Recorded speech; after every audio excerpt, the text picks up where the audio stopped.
ஸ்ரீ குருவாயூரப்பன் திருவடிகளே சரணம். இன்னைக்கு இந்த தசகத்தோட 8வது ஸ்லோகத்தை பார்க்கலாம். முதல்ல வார்த்தைகளை பிரித்து சொல்லலாம், பிறகு ஒவ்வொரு வரியும் சேர்த்து சொல்லலாம்.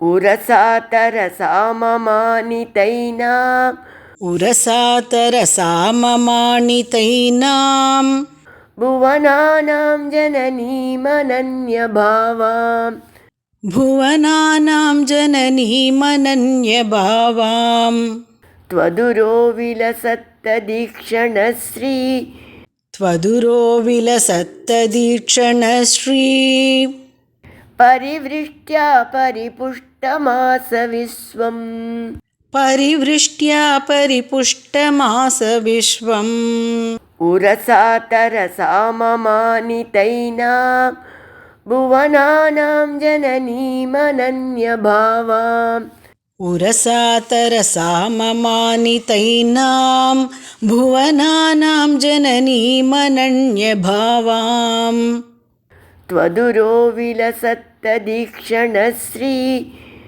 परिवृष्ट्या परिपुष्टमास विश्वम् त्वदुरो विलसत्तदीक्षणश्री परिवृष्ट्या परिपुष्टमास विश्वम्. இப்போ நாம் இந்த ஸ்லோகத்தோட வார்த்தைகளை பிரித்து அர்த்தங்களை பார்க்கலாம். புவனானாம் ஜனனீம், புவனங்களுக்கெல்லாம் தாயாகவும், அனன்யபாவாம், உங்களையன்றி வேறு எவரையும் நினைக்காதவளுமான ஏனாம் அந்த லக்ஷ்மி தேவிக்கு, தரசா விரைந்து, உரசா உங்கள் திருமார்பில் இடமளித்து, மமானித கௌரவித்தீர்கள், த்வத் உரஹ விலசத் உங்கள் மார்பில் விளங்குகின்ற, தத் ஈக்ஷணஸ்ரீ அவளோட அருள் பார்வையின் மங்களத்தினால், பரிவிருஷ்டியா அருள் மழை போல பொழிந்ததுனால, விஸ்வம் பிரபஞ்சமெல்லாம், பரிபுஷ்டமாச வளம் நிறைந்ததாக ஆனது.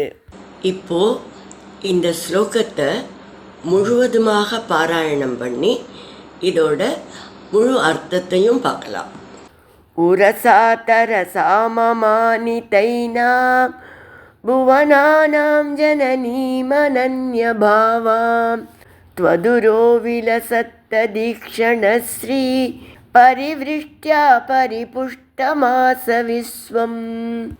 மகாலட்சுமி தேவி அந்த மாலையை பகவானுக்கு சமர்ப்பித்ததும், புவனானாம் ஜனனீம் புவனங்களுக்கெல்லாம் தாயாகி அவள், உங்களை அன்றி வேறு எவரையும் நினைக்காத உங்களுடையவளேயான அந்த பிராட்டிக்கு உடனே உங்களது திருமார்பில் இடமளித்தீர்கள்.